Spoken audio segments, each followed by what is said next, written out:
तो मित्रों, जैसे कि हम सभी लोगों ने अभी तक एक छोटी सी प्रगति अपने इस एस्ट्रोनॉमिकल सर्च कोलैबोरेशन के अंतर्गत, इंटरनेशनल एस्ट्रोनॉमिकल सर्च कोलैबोरेशन के अंतर्गत होने वाली एस्ट्रॉइड सर्च कैंपेन के लिए किया है। तो जो प्रगति हमारी अभी तक रही है वह यह है कि IASC की वेबसाइट पर जाकर के सबसे पहले हम लोगों ने एस्ट्रोमेट्रिका को डाउनलोड किया। डाउनलोड करने के बाद हम लोगों ने उसको अपने सिस्टम पर इंस्टॉल किया। इंस्टॉल करने के बाद उसको हम लोगों ने अपने हिसाब से कॉन्फ़िगर किया। ps1.cfg की जो फाइल है उसको हम लोग लेकर के आए और पिछले वीडियो में हम लोगों ने एस्ट्रोमेट्रिका का पूरा इंटरफेस समझा, उसके कमांड्स के बारे में एक छोटी सी जानकारी ली। तो इससे पहले कि हम लोग ज्यादा आगे बढ़े, एक शब्द आप सभी के सामने बार बार जिसका जिक्र मैंने किया है वो है डाटा रिडक्शन का। वास्तविकता में ये डाटा रिडक्शन है क्या? आप एस्ट्रोमेट्री पर क्लिक करें तो आपको डाटा रिडक्शन आएगा। आप नीचे यहाँ पर इस कमांड पर जाकर देखें तो एस्ट्रोमेट्रिक डाटा रिडक्शन आपको यहाँ पर नजर आएगा। और मैंने यह भी कहा कि इमेजेस को लोड करने के उपरांत जो सबसे प्रथम स्टेप आपको करनी है वो होगी हमारी डाटा रिडक्शन। तो ये डाटा रिडक्शन वास्तविकता में है क्या? अगर डाटा रिडक्शन की डेफिनेशन आप देखें तो सैद्धांतिक तौर पर यह कहा जाएगा कि उसको जो डिफाइन किया जाता है वो कहा जाता है कि data reduction is the transformation of numerical और alphabetical digital information which is derived empirically or experimentally into a corrected, ordered and simplified form। कहने का तात्पर्य यह है कि यह एक बदलाव है। किसमें? जो हमारे पास अल्फाबेटिकल तौर पर जो डिजिटल इंफॉर्मेशन हमको यूं ही मिल जाती है ऑब्जर्व करते समय, या एक्सपेरिमेंट में से हमको जो भी इंफॉर्मेशन, जो भी हमको जानकारी प्राप्त होती है उसका बिल्कुल सही, सटीक और सरल तौर पर विश्लेषण करके आपके सामने उसका रूप प्रस्तुत करना सबसे सरलतम, सटीक और सबसे सही स्वरूप आप सभी के सामने उस पूरे डाटा का जो प्रस्तुत करने का जो पूरा प्रोसेस है उसी प्रोसेस को हम लोग नाम देते हैं डाटा रिडक्शन। अब उदाहरण के तौर पर हम आपको, चूंकि एस्ट्रोनॉमी है तो एस्ट्रोनॉमी की ही बात करेंगे। उदाहरणार्थ आप ले लीजिए कि केपलर सैटेलाइट जो है इस समय जब आसमान का चक्कर लगा रही थी तो उस सैटेलाइट में एक 95 मेगापिक्सल की इमेजेस जो है वो प्रति 6 सेकंड में रिकॉर्ड होती थी, जिससे कि लगभग कई दसियों मेगाबाइट का डेटा जो है वो प्रति सेकंड जनरेट होता था। और उसको जो है अगर डाउनलिंक बैंडविड्थ अगर आप ध्यान रखें तो 550 kbps की थी। तो जो ऑन बोर्ड वहां पर जो डाटा का जो रिडक्शन था वो रॉ फ्रेम्स को लगभग 30 मिनट तक ऐड करने के बाद बैंडविड्थ के फैक्टर को 300 से घटा देता था। और कई सारी चीजें थी कि जो कि इंटरेस्टिंग टारगेट्स थे इस डाटा रिडक्शन में, जिनको हम लोग प्रोसेस कर लेते हैं, जिनकी हम लोग छटनी कर लेते हैं और ये देख लेते हैं कि ये जो है इनकी मौजूदगी कहां कहां पर है। फिर इस रेड्यूस्ड डाटा को पृथ्वी पर भेजा जाता था और उसका जो है बारंबार एनालिसिस जो है वो किया जाता था। तो ये एक तकनीकी रूप है डाटा रिडक्शन का। तो यही चीज अब हम लोग यहाँ पर भी करने जा रहे हैं कि एक इमेज आपको प्राप्त है, उस इमेज में से हम लोग अपने मीनिंगफुल स्टार्स, क्योंकि आसमान है, सितारे ही सितारे हैं जो कि अनंत हैं, उसमें से जो हमारे मतलब के स्टार्स हैं उनको हम लोग यहाँ पर छांटेंगे और रिड्यूस करेंगे अनंत को कुछ संख्या में, निश्चित संख्या में, जो कि हमारे ऑब्जेक्ट को स्पेसिफाई करेंगे। क्योंकि बैकग्राउंड और फोरग्राउंड को हम लोग जो है यहाँ पर अलग अलग तौर पर देखने वाले हैं। जो हमारा मूविंग ऑब्जेक्ट होगा वो हमारा सामने मौजूद होगा, आगे मौजूद होगा। जो रेफरेंस के जो स्टार्स हैं वो हमारे पीछे मौजूद होंगे, पीछे के बैकग्राउंड में होंगे। तो उनके सापेक्ष हम आगे वाले की पोजीशन को स्पेसिफाई करेंगे। तो उसके लिए यह पता होना जरूरी है कि आसमान जिसकी फोटोग्राफ हमारे सामने है उसके किस कोने में कौन सा ऑब्जेक्ट मौजूद है। तो ये एक छोटी सी जानकारी, एक छोटी सी झलक मैंने डाटा रिडक्शन के बारे में सैद्धांतिक तौर पर थ्योरेटिकल नॉलेज मैंने आपको देनी चाहिए। उम्मीद करता हूं कि आप इसमें बोरियत महसूस नहीं किए होंगे। तो सबसे पहला काम जो हमको करना है वो इमेजेस को लोड करना है। आप याद करिए कि जो इमेज डाउनलोड की थी वो इमेज हमारी जिप फाइल में थी। तो जैसे सभी लोग हमारे कंप्यूटर एक्सपर्ट हैं, थोड़ा ना थोड़ा कंप्यूटर के बारे में ना भी एक्सपर्ट हो तो जानकारी सबको होती है।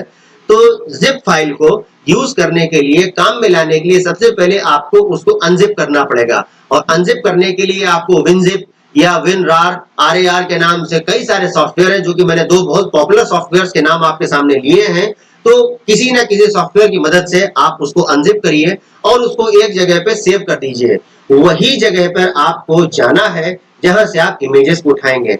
याद रखिएगा कि जिप फाइल एस्ट्रोमेट्रिका में लोड नहीं होगी।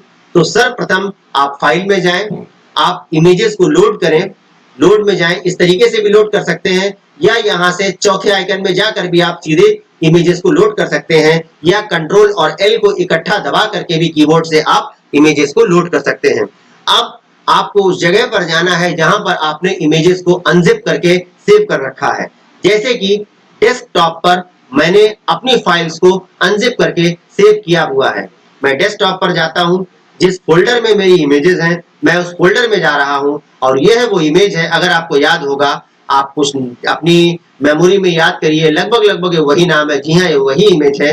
तो मैं उस पर क्लिक करूंगा, डबल क्लिक करूंगा, अंदर जाऊंगा, तो देखिए अंदर जाने पर एक फोल्डर के अंदर फोल्डर मिला और उसमें 4 इमेजेस मुझको मिली।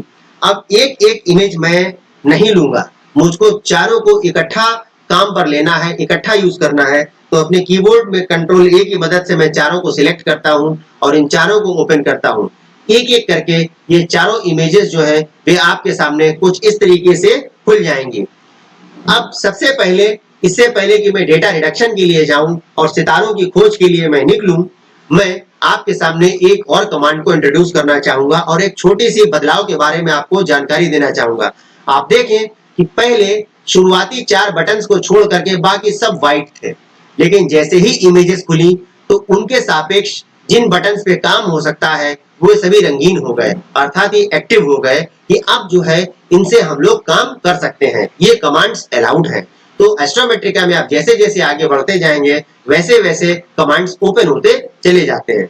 तो कुछ इस तरीके से आपको आसमान नजर आता है, काला आसमान और चमकदार ऑब्जेक्ट। आप चाहे तो इसकी निगेटिव भी बना सकते हैं, जस्ट उल्टा भी रेजोल्यूशन कर सकते हैं। यहाँ पर जो मैंने नॉन ऑब्जेक्ट ओवरले आपको बताया था, उसके बाईं तरफ एक इन्वर्ट इमेज का ऑप्शन है। आप इस इन्वर्ट इमेज में जाएंगे तो कुछ इस तरीके से भी आपको आसमान नजर आ सकता है, सफेद आसमान पे काले ऑब्जेक्ट्स। और व्यक्तिगत तौर पे मुझको यह पसंद है, तो मैं आप सभी को जो डेमोन्स्ट्रेशन दूंगा वो इसी फोटोग्राफिक स्टाइल में दूंगा कि व्हाइट ग्रेनी आसमान के बैकग्राउंड में के फोरग्राउंड में आपको सितारे काले काले हमारे जो ऑब्जेक्ट्स हैं वो नजर आएंगे, क्योंकि मुझको व्यक्तिगत तौर पे इस तरीके से काम करने में सहूलियत महसूस होती है। लेकिन जिन लोगों की इच्छा इस तरीके से काम करने की है वो इस ब्लैक व्हाइट रेजोल्यूशन में भी अपने हिसाब से काम कर सकते हैं। तो मैं इस इन्वर्ट इमेज कमांड को मैंने समझाना जरूरी समझा।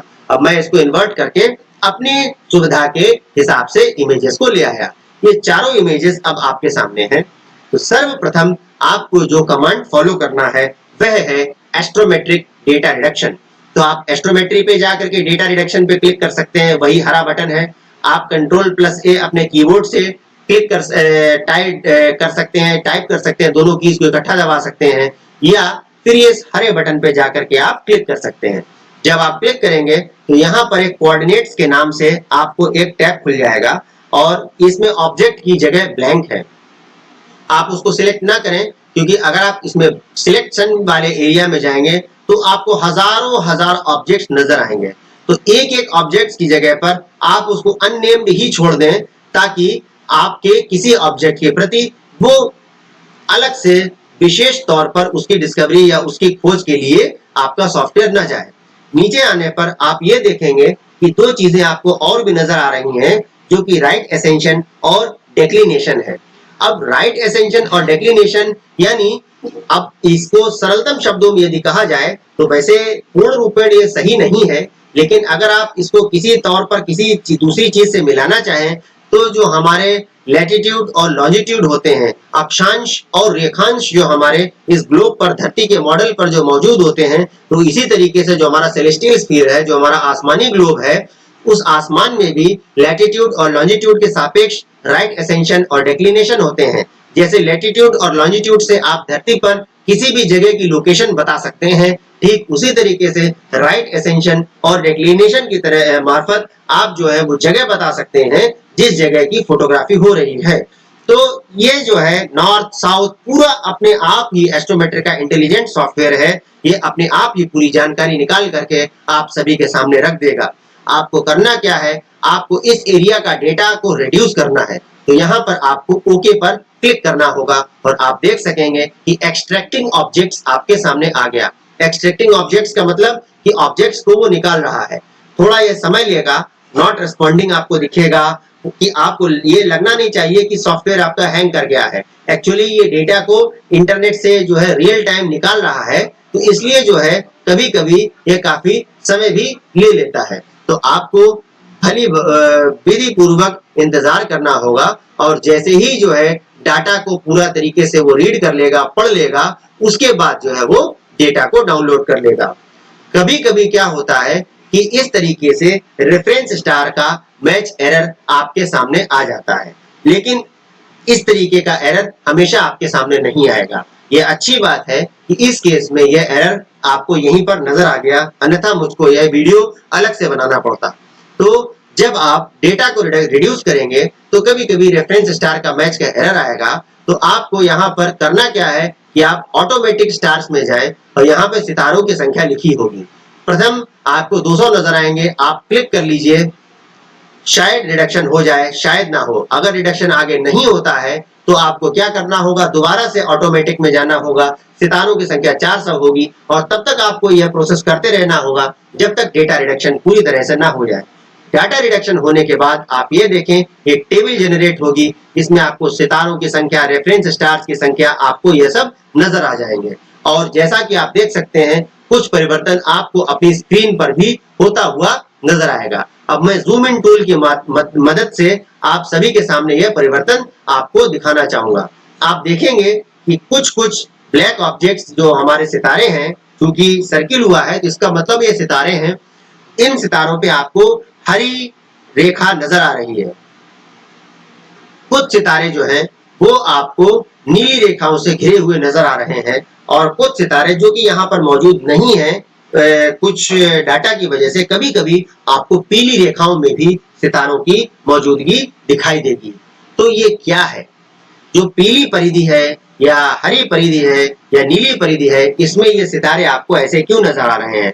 वास्तविकता में जो हमारे हरे परिधि की जो सितारे आपको दिख रहे हैं, जो ऑब्जेक्ट्स हैं, चूंकि सितारों का ही रिडक्शन हुआ है तो इसलिए मैं इनको सितारा कह रहा हूं, जो हमारे ऑब्जेक्ट्स हैं तो वो हमारे कहलाते हैं गुड रेफरेंस स्टार्स। ये वो रेफरेंस स्टार्स हैं जो कि आपके काम के हैं। जो हमारे पीली सितारे हैं जो यहाँ पे हमारी अच्छी किस्मत की वजह से मौजूद नहीं है, क्योंकि हमारी किस्मत हमारे फेवर में है, तो वो बैड रेफरेंस स्टार्स आते हैं जो कि रिजेक्टेड स्टार्स हैं, जो कि हमारे काम नहीं आने वाले इस इमेज सेट में। और जो नीले स्टार्स हैं ये हमारे स्टैटिक स्टार्स हैं। ये वो स्टार्स हैं जो कि कम से कम, ये जो 4 इमेजेस आपके सामने मौजूद हैं, इनमें कम से कम 2 इमेज फ्रेम्स में ये चल नहीं रहे थे।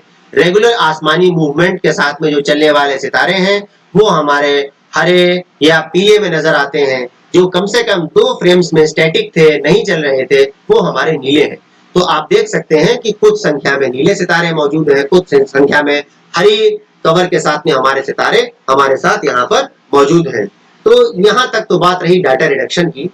और इसके बाद अब हम लोगों को यह जांचना है कि आसमान के इस टुकड़े में क्या पहले से तो ज्ञात कोई ऑब्जेक्ट मौजूद है या नहीं।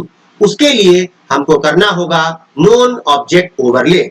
हम इस नोन ऑब्जेक्ट ओवरले पर क्लिक करेंगे तो ये पूरे एरिया को स्कैन करता हुआ उसमें ऑब्जेक्ट्स को सिलेक्ट करेगा। आप सभी को यह बताएगा कि क्या कोई ज्ञात ऑब्जेक्ट इस क्षेत्र में मौजूद है या नहीं। आपको थोड़ा सा इंतजार करना होगा और उसके बाद आपके सामने कुछ ऑब्जेक्ट्स यदि होंगे जो कि पहले से जानकारी में है तो वो नजर आ जाएंगे। ये जरूरी नहीं कि वो आपको हमेशा से ही नजर आए। मैं थोड़ा जूम इन करके आपको दिखाना चाहूंगा।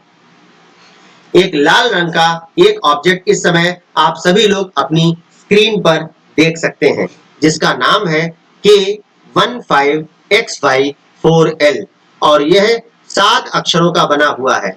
इसकी शुरुआत अंग्रेजी के एक वर्ण से होती है, अंत भी अंग्रेजी के एक वर्ण यानी अल्फाबेट से होता है। बीच में आप नंबरों का मिक्सअप भी देख सकते हैं। K है, 15 नंबर्स हैं, XY फिर से अल्फाबेट है, 4 एक अंक है, L एक नंबर है और ब्रैकेट में आपको 20.4 नजर आएगा। ये जो है इसका अपेरेंटली विजिबल मैग्नीट्यूड है कि ये कितनी तीव्रता से हमारा यह सितारा या हमारा यह ऑब्जेक्ट जो है वो नजर आ रहा है। देखो सितारा कहना गलती होगी, मेरा जो ऑब्जेक्ट जिसको हमारी जानकारी में है ये कितनी तीव्रता से चमकता हुआ हमको यह दिखाई दे रहा है। तो अब मैं इसको जूम आउट करके दोबारा उसी साइज में लेकर के आता हूं। तो इनकी खासियत ये होगी, ये नोन ऑब्जेक्ट्स हैं जो कि लाल रंग में आपको नजर आ रहे हैं। और लाल रंग हमेशा किसका सूचक होता है? अगर देखा जाए तो लाल झंडी देने पर हमारी गाड़ी रुकती है। तो यहाँ पर क्या है कि यहाँ पर आपको अपनी नजर रोकनी नहीं है, इन चीजों पर आपको समय अपना ज्यादा नहीं गंवाना है, क्योंकि यह किसी दूसरे के खाते में पहले से ही इस तरीके के ऑब्जेक्ट्स चढ़ चुके हैं। अभी आपने यहाँ पर एक तरीके के ऑब्जेक्ट देखा जो कि 7 हमारे अंकों का था, जिसमें हमारे 7 हमारे यहाँ पर मौजूद थे। अब मैं यहाँ पर एक दूसरी इमेज को आपके सामने सिलेक्ट कर रहा हूँ और आप यहाँ पर देखिए ये 5 वर्णों का ऑब्जेक्ट है। यहाँ पे 7 वर्णों का ऑब्जेक्ट था, यह 5 वर्णों का ऑब्जेक्ट आपके सामने मौजूद है। स्मॉल एस फिर से अंग्रेजी का एक वर्ण है, जिसके बाद 3215 ये जो है दोबारा से 4 अंक आपको नजर आ रहे हैं। तो यहाँ पर आप देख सकते हैं कि नॉन ऑब्जेक्ट ओवरले करने के उपरांत आपको 2 तरीके के ऑब्जेक्ट्स लाल रंग में लिखे हुए नजर आ रहे हैं। एक 7 वर्णों का है, एक 5 वर्णों का है। ये दोनों ऑब्जेक्ट्स पहले से ही ज्ञात ऑब्जेक्ट्स हैं। यह चीज जो है आपको ध्यान रखना होगा।